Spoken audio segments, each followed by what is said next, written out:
I'm hoping Francis is also online to join in the meeting.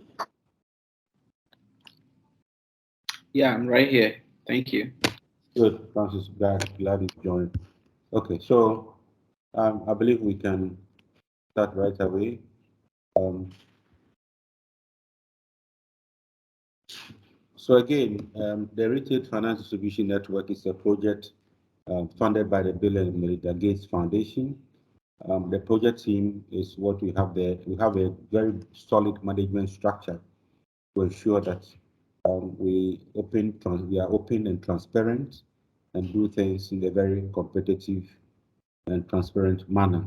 So we have the management committee as well as a policy committee that will provide policy advice on the project. We also have a scientific committee that will review the proposals that you submit. And then we have the support staff as well at ESA. So that's basically the project team, the governance structure of the project. By way of introduction, as I mentioned, it's a project or initiative funded by the Bill and Melinda Gates Foundation, which focuses on deepening financial inclusion and improving women's access to financial services in low and middle income countries. The project duration is November 2021 and expected to end in November 2026. There is also inbuilt in the scaling up option where we are very much hopeful that the project will not end in 2026, but will scale up and become bigger and even better after 2026. There is indeed a strong evidence demonstrating the essential role agent networks play in financial inclusion for the unbanked population. Data from low and middle income countries suggests, however, that they remain sparse, particularly in poor peri-urban and rural locations. And this study is aimed to contributing towards deepening financial inclusion using evidence-led findings. I emphasize that evidence-led findings that aims to promote access to financial finance to marginalized groups like women, people experiencing poverty, etc. Now, the project objectives are twofold. One is how effectively to expand the reach of agent networks through public policy and commercial solutions that can plausibly be scaled up, as I mentioned earlier. So, using public policy to expand the network, using commercial solutions, so the telcos and other, what kinds of solutions can we partner with them to ensure that we can expand the reach and also scale up agent network. And also, we want to advance public knowledge about the structural constraints that limit agent networks globally. Um, yes, indeed. Let me also acknowledge that some of the materials is from the project team. So it's not solely my presentation. Francis um, is part of this presentation that I'm giving. So some of the slides were provided by him. So basically, market for financial services, particularly mobile money and agent banking, are proving to be poverty alleviating, providing benefits, are growing rapidly in low and middle income countries, and are being transformed by several digitalization initiatives. It turns out, however, that retail agent networks are necessary building blocks to robust cloud financial ecosystem due to the ability to one, convert money between physical cash and digital currency, to serve as onboarding channels for a broader set of digital financial tools and services, and three, with early evidence showing strong positive correlation between retail agent density and digital financial inclusion adoption.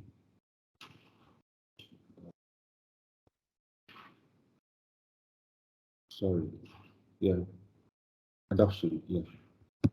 Okay.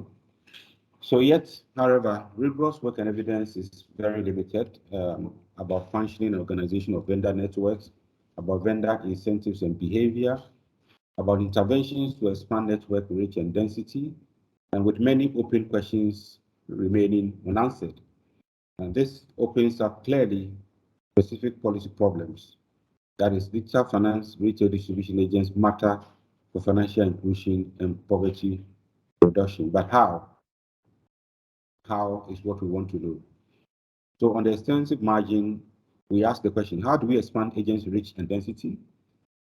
On the intensive margin, we also ask, how do we develop and grow existing retail agents? The latter creates room for many market issues, market structure, trust, incentives, behavior, and so on and so forth. On the extensive margin, what interventions, being public or commercial solution, will work in, in expanding this around rural areas? How far into rural areas can one physically go? How do one introduce new retail digital finance agents into brand new virgin markets? What are the efficient market forms? What efficient market forms can they take with respect to training, gender composition, location, use of existing micro business, and so on and so forth? So some of the examples are provided as below: relaxing registration requirement, enabling rural agents business models, subsidizing startup capital for new agents, encouraging recruitment and hiring of female TICO agents, cash in, cash out agents, encouraging entry and competition with digital finance systems, testing behavior and rational marketing to develop rural market sizes, profits, and so on and so forth. So on the intensive margin, again, we raised quite a number of questions. I must say that some of this are in the framework paper that we will be referring you to. So I won't go too much detail into some of them. But on the intensive margin, we asking issues about organization of the markets, about management incentives, etc. Then we try to sum up. But as I mentioned, most of this information you will find in the framework paper, and the website is provided. So what we hope to do is to advance research, provide rigorous evidence that inform policy practice about digital finance retailing in low middle income countries. We would also reflect on two broad digital finance retailing issues of prime importance, and that is one, how to expand viable digital finance retail agents, and two, how to improve or develop existing retail agents with emphasis on the organization of agents, their incentives and behavior, etc. This therefore calls for rigorous experimental variation in the market to generate actionable evidence and to justify commercial interventions, policies, and regulations.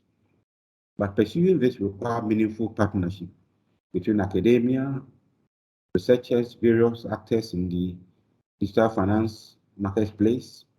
Example includes service providers, businesses, lenders, regulators, practitioners, etc. And I urge you to visit our website, the ReFinD website, for the latest version of the framework paper where you can read and get uh, more information. Now, I'll then turn to the last one, that is the sub-award. So our approach is to provide sub-awards to potential researchers like you listening to me today, and I'll take you through what we expect. So, as I mentioned, the initiative will drive cutting-edge research through sub-awards. Selected research activities are expected to come from local and international researchers at institutions in low middle income countries. So we want you to be based in an institution. We don't want to be dealing with individuals because um, everybody should work through an institution. Institutions with proven experience in large award grants, or institutions with little or no experience with uh, large awards, and may be poorly equipped to effectively manage the funds. So we have two categories. There are some institutions that are large, they have structures, they have financial structures, and are able to manage funds effectively. That is fine. Then we have those who are very small, inexperienced, but have researchers who can provide cutting edge research outcomes. We'll find a way of engaging with you as well. The sub-award categories, would conduct mapping in terms of impact evaluation, pilot studies, descriptive organizational, quasi-experimental research, and intervention funding. And some of these details I'll provide shortly. So the various sub-award categories are as follows. We are looking at proposal development projects, and that one will provide you with $5,000 funding for researchers' time spent developing proposals for pilot projects, natural experiments, extensions, and greenfield evaluations. Let me pause here and say one or two. Now, when you get the proposal development grant, it does not mean you can get that as well as the pilot grant at the same time. What we are doing is give you a proposal development grant, you spend some time. Once your proposal is ready and we open the call, another call, then you can apply. But I don't think from now to August 10th, you can access proposal development grants and also access a pilot project grant. That will not be feasible. So the next one is pilot projects, where we are hoping to give funding to people, institutions between $40,000 to $60,000. And that is a 3 to 12 months pilot studies to develop and test partners interventions, methodologies that can be scaled to full research proposals. So the idea is if you have a pilot project, you develop, you implement, so that the findings will help you prepare a larger project, maybe a natural experiment or extension or a greenfield project, that is fine. But you can have a pilot to start with.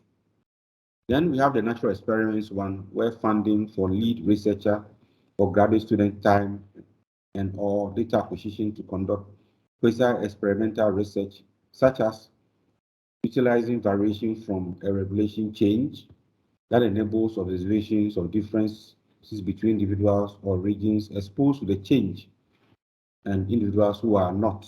So basically, it's a kind of a quasi-experimental thing that we expect you to do.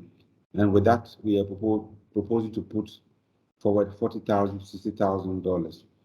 Then we have the extensions. I mean, if you want to extend your natural experiment or your pilot project, uh, components for experiments such as inline data collection to follow on activities associated with completed experiments. Um, we are happy to provide that for you as well, that funding. Then the last one, which is the large grant, what we term the greenfield evaluations, and that will attract $250,000 to $450,000 for rigorous impact evaluations, working with treatment and control groups with larger interventions for a period of up to 3 to 4 years. Now, these are the various research stroke intervention funding that we hope to provide. So for proposal development, we are hoping to fund within the time frame, within the project lifespan, we are hoping to fund 9. Then for pilots, we are hoping to fund 11. For natural experiments, we are hoping to fund 5. For extension, 5. And then greenfield, we are hoping to fund 5 projects. So in total, a sum of $2.955 million will be spent on core research in all the areas I have outlined over the next 3 to 4 years. Now, the application and material. The application is on our website. If you visit there, you find everything that you need, the proposal, template, etc. So for each application, it should consist of a narrative proposal and a budget. The narrative proposal should describe the general topic and activities associated with the proposal development. It should not be more than 2 pages in length. Then the application materials. We have a proposal template for each category available on the website. So if it's a pilot, proposal development, whatever, there is a template that you download and complete for us. Our mode of submission is to send it to refind.esab@ug.edu.gh. We don't encourage hard copy presentation or submission. Just send the soft copy and we'll acknowledge receipt. If we don't acknowledge receipt, send us a reminder. Maybe it's in the spam or something, but we'll try to check the spam as well. But we'll certainly acknowledge receipt. The deadline for all applications for this first round of call is August 10th, 2022. I repeat, August 10th, 2022. So, ladies and gentlemen, I will pause here, and first I'll ask Francis to say a few words, and then we take questions or comments from participants. Thank you very much. Well, thank you so much, Prof. Kote, for such an illuminating introduction to ReFinD. So perhaps you've said almost everything that I had in mind, but maybe I could just maybe re-up some of the issues that you've raised so far so that we can get into questions that people have. But maybe I'd like to start by maybe upvoting ISA's vision for post-2026. I think, obviously, and to further basically highlight the fact that ReFinD is extremely unique in many ways if you compare ReFinD to other important global research initiatives that we have. So indeed, we are very well placed to make ReFinD, a global center for retail finance, which turns out to be a very nice complement to consumer finance. And the vision is very solid, and we are very all hopeful that this will prevail for a long time, if not forever. But key to this, however, is basically our ability to start out by crowding in really innovative and high impact projects, which I believe is the basis for why we are here today, and to maybe talk about some of these projects. But just to clarify, so that at least folks can also think a little bit about what we are interested in. I think Prof. Kote gave a very nice narrative about some of these intensive and extensive margin issues as far as retail finance is concerned. Just so that we are clear, to be more specific, I think we are specifically interested in as I said, innovative interventions or broadly changes about digital finance agency in particular. So here, what we have in mind is mobile money agents and banking agents, broadly speaking. And so, of course, and then speaking broadly to any intensive margin changes or extensive margin changes, including management science type incentives, all the way to the organizational structure of these markets for agents. But when it comes to impact measurement or effects that we are open to, I think we are very much open to anything as far as the market for digital finance is concerned. Interventions are very specific to the agents, but when it comes to measurement of impact, we are very open to almost all the market players in the digital finance space. And by this, I meant the agents themselves, consumers, other small businesses, both near and far. And the key here is to recognize that as mobile money agents or banking agents sneezes, actually, the whole market sneezes. So obviously, this will have large, wide implications on the market as a whole. I guess one thing, maybe as a complement to what has been discussed so far, is to think of this as perhaps providing much more pedagogical support to scholars that may have really interesting research ideas, as far as retail finance is concerned, and so that we can get to the point where we provide this pathway where you can, as Prof. Kote talked about, we have all this idea of proposal development all the way up to a greenfield, RFCT project. This is extremely pedagogical in many ways, right? So you get opportunity to, test out an idea that you have been thinking about. You get credible feedback from ReFinD. You develop that, and eventually you grow up to become a greenfield project. So I guess I'll stop here, and maybe we can jump on the question. But thanks a lot for the introduction, Prof. Kote, and thank you everyone for connecting. Thank you very much, Francis. As eloquent as usual, and we are grateful for adding on to what I presented. By the way, Francis is the chairman of the steering committee. He'll be grilling the proposals that will be submitted to ensure that we get we're crowding very innovative, high impact projects. Now we'll open up for questions, comments. If anybody wants to seek clarification, please feel free to do so.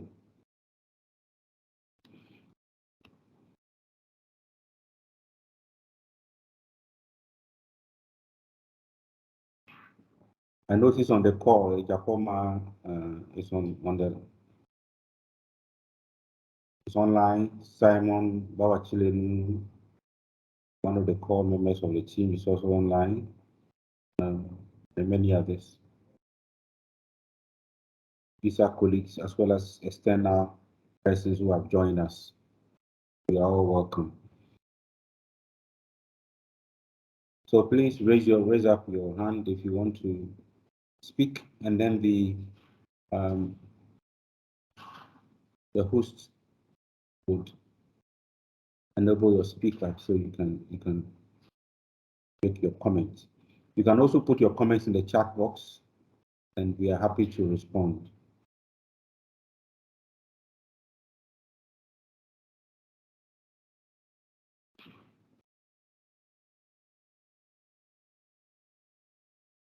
Yeah, there's a hand up there. Can you enable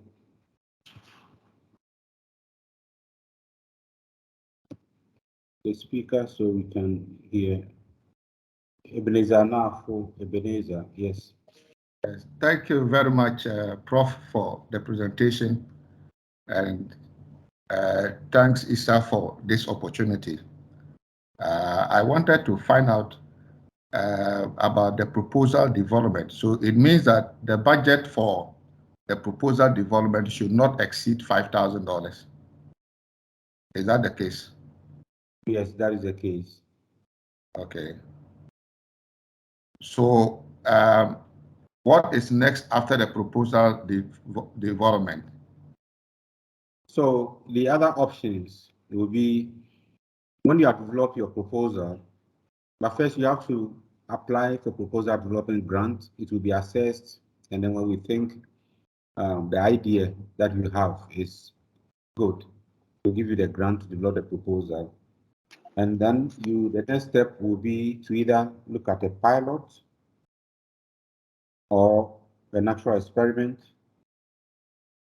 or a greenfield project. It's up to you what exactly you want to do, which of the other options that you want to do. But ideally, you may want to look at a pilot or a natural experiment, unless, of course, you're really convinced that your idea is something that is cutting edge and you need to work on it within the next 3 to 4 years. And therefore, you're applying for the greenfield grant. Otherwise, you may have to start with a pilot or a natural experiment and then scale it up. And maybe just to add to that, if I may. So Eben, another Yes. option, nothing really happens. After developing the proposal, you just, oh, this doesn't worth it. I don't think you really have to, force yourself, jumping onto different layers of the other funding options if you think it doesn't worth it. This is really a scientific inquiry, right, into questions that you might be interested in answering, and of course relates to what ReFinD is interested in. So just to be clear, I think we would love to support projects that has the potential to scale up, which is exactly what Prof. Kote was trying to get at. But I think, if nothing happens, I don't think anyone is going to come after you. Just to be clear. Okay, thank you. Thank you. So please lower your hand. Any other question? Somebody's asking for the slide presentation. I think we'll put that. We should probably post it on the website as a public. Yeah.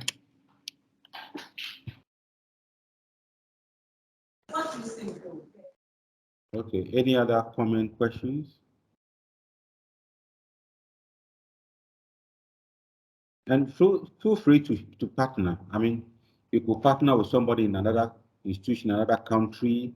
Don't just localize it. Sometimes maybe having a cross-country study is good. So feel free to partner, share ideas, get others on board, and get a very rich proposal. One thing you should think about is also at the end of this, you need to publish. So get some collaborators out there who you think are very good writers, who are known out there. So you partner with them, and it's not just about the grant, it's also about publishing and getting published in um, high impact factor journals. So think along all these lines. Thank you.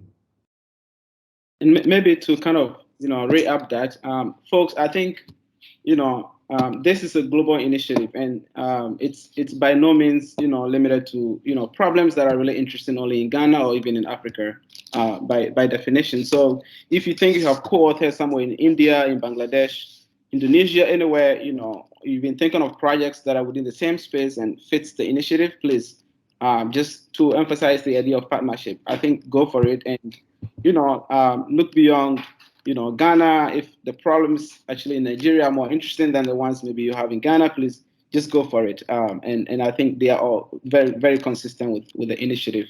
And we are interested in that. So just to be clear, this is a global initiative. And so, which basically means you have a whole ton of right questions to answer.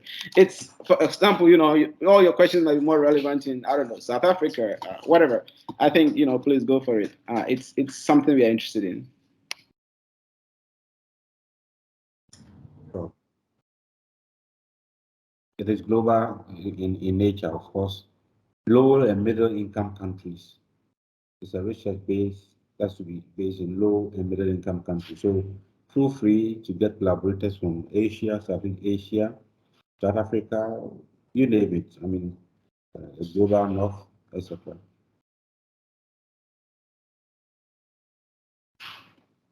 So long as it has relevance to low and middle income countries, we are happy to engage. Maybe whilst we are waiting for others to comment, Essentia, would you want to say something? I think you mentioned you wanted to. There's something we have to say at the end, yeah. Yes, so if we can all quickly turn on our cameras, we just would like to take a screenshot of participants. So just a few seconds for us to do that. All of you need to kindly turn on.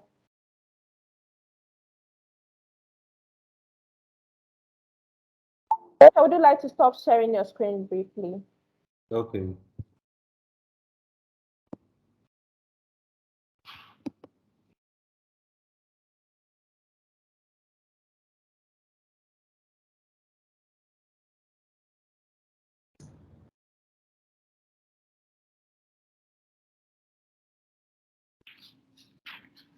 Some of us are not good at taking pictures, Your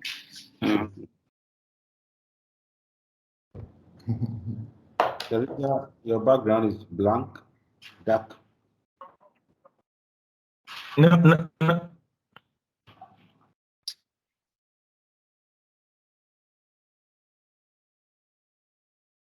One more time, last time. Please smile one more time, one time. Okay, all right, I'm done. Thank you. Thank you.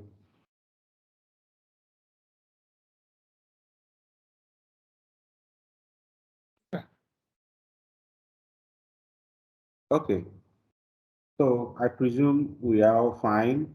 But in case you have any question, I mean, you've seen our email address.